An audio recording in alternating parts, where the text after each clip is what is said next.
കുറഞ്ഞ ചെലവിൽ അത്യാധുനിക ആരോഗ്യ പരിരക്ഷ. MCS hospital. We take care of your health. Palakuzha പഞ്ചായത്തിലെ ഏക LDF അംഗമായ ഷാജു ജേക്കബിനെ പാർട്ടിയിൽ നിന്നും പുറത്താക്കി. ഏറെ നാളത്തെ തർക്കങ്ങൾക്കൊടുവിലാണ് മുൻ CPM ഏരിയ സെക്രട്ടറി കൂടിയായ ഷാജു ജേക്കബിനെ പാർട്ടിയിൽ നിന്നും പുറത്താക്കിയത്. മുൻ CPM ഏരിയ സെക്രട്ടറിയും പാലക്കുഴ പഞ്ചായത്തിലെ LDFന്റെ ഏക അംഗവുമായ ഷാജു ജേക്കബിനെ പാർട്ടിയിൽ നിന്ന് പുറത്താക്കി. ഏരിയ കമ്മിറ്റി എടുത്ത തീരുമാനം ഇന്നലെ ചേർന്ന പാലക്കുഴ ലോക്കൽ കമ്മിറ്റി ശരിവെച്ചു. യോഗത്തിൽ പങ്കെടുത്ത 13 അംഗങ്ങളിൽ 5 പേർ മാത്രമാണ് ഷാജുവിനെ പിന്തുണച്ചത്. തീരുമാനത്തിന് ശേഷം പാർട്ടി അംഗങ്ങളായ ഷാജു ജേക്കബ്, കേതു സോമൻ, ബിജു മുണ്ടപ്ലാക്കൽ എന്നിവർ കമ്മിറ്റിയിൽ നിന്നും ഇറങ്ങിപ്പോയി. EJ സ്കറിയ, KG വിജയൻ എന്നിവർ തീരുമാനത്തോട് വിയോജിപ്പ് പ്രകടിപ്പിച്ചു. പാർട്ടിയിൽ നടക്കുന്നത് ശരിയായ നടപടിയല്ലെന്ന് 5 അംഗങ്ങളും അഭിപ്രായപ്പെട്ടു.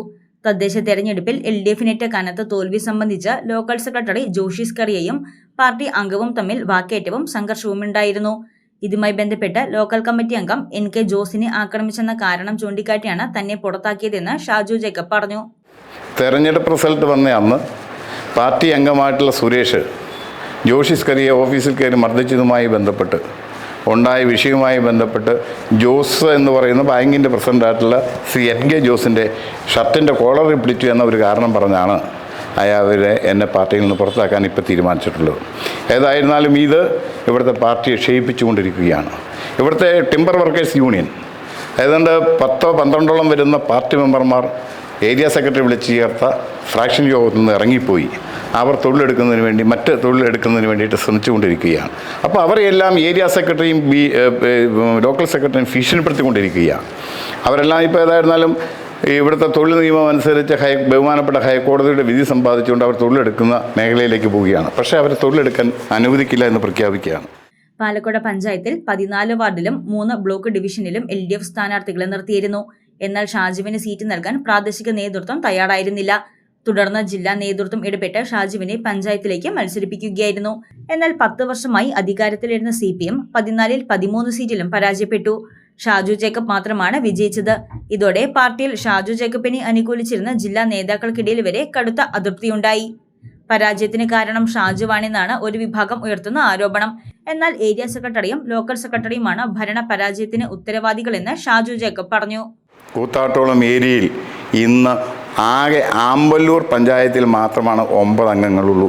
ഇങ്ങ് തൊട്ട് ചേർന്ന് വന്നാൽ എടക്കാട്ടുവയൽ പഞ്ചായത്തിൽ ഒരു പഞ്ചായത്ത് മെമ്പർ പോലും ഇടതുപക്ഷത്തിനില്ല. തൊട്ടിങ്ങോട്ട് വന്നു കഴിഞ്ഞ് കഴിഞ്ഞാൽ ദയനീയമെന്ന് പറയട്ടെ, പിറവം മുനിസിപ്പാലിറ്റി ദയനീയമായി പരാജയപ്പെട്ടു. അവിടുത്തെ വീരശൂരപരാക്രമിയായിട്ടുള്ള KP സലീം BJPയോടാണ് തോറ്റത്. തൊട്ടിങ്ങോട്ട് വന്നു കഴിഞ്ഞാൽ രാമമംഗലത്ത് കഴിഞ്ഞ വർഷത്തെ നിലനിർത്തിയെന്നതിൻ്റെ അപ്പുറത്തേക്ക് ഒന്നുമില്ല. പാമ്പാക്കുടിയിൽ ത്രികോണ മത്സരം വന്നിട്ട് പോലും അവിടെ ഭരണം പിടിക്കാനായില്ല. തിരുമാറാടിയിൽ വീണപറമ്പിൽ തല പോലുമില്ല. 15 സീറ്റിൽ 11 സീറ്റും UDF ആണ് നേടിയത്. ബ്ലോക്ക് പഞ്ചായത്തിൽ വളരെ ദയനീയമായി പരാജയപ്പെട്ടു. തുടർച്ചയായി 2 ടേം ഭരിച്ചുകൊണ്ടിരുന്നതാണ് തിരുമാറാടി പഞ്ചായത്തും അതുപോലെ തന്നെ ബ്ലോക്ക് പഞ്ചായത്തും. അതുപോലെ തന്നെ പിറവം മുനിസിപ്പാലിറ്റിയും കഴിഞ്ഞ വർഷം. ഇപ്പോൾ കൂത്താട്ടോടത്തിൻ്റെ സ്ഥിതി നോക്കൂ, എവിടെയാണ് സ്ഥിതി? പാലക്കുഴയുടെ സ്ഥിതി നോക്കൂ. ഏതൊരു കാലഘട്ടത്തിലും ഇത്രയും ദയനീയമായ ഒരു പരാജയമുണ്ടായ കാലഘട്ടമുണ്ടോ? ഇതെല്ലാം ഇവിടുത്തെ പാർട്ടി ഏരിയ നേതൃത്വവും ഏരിയ സെക്രട്ടറിയുടെ നേതൃത്വത്തിൽ നടത്തുന്ന തെറ്റായ പ്രവണതയുടെയും സംഘടനാ സംവിധാനത്തിൻ്റെയും സംഘടനാ രൂപീകരണത്തിൻ്റെയും തെറ്റായ നയങ്ങൾ മൂലമാണ് ഇതെല്ലാം പരാജയപ്പെട്ടുള്ളത്. ഇതിനിടെ പാലക്കുഴയിലെ കൂട്ടത്തോൽവിയിൽ നേതൃത്വത്തോട് അതൃപ്തി പ്രകടിപ്പിച്ച് 8 ബ്രാഞ്ച് കമ്മിറ്റിയിൽ നിന്നും പ്രവർത്തകർ രാജിവെച്ചു. CITU ടിമ്പർ യൂണിയനിൽ നിന്ന് 10ഓളം തൊഴിലാളികളെയും പുറത്താക്കിയിട്ടുണ്ട്. News desk Muvattupuzha news.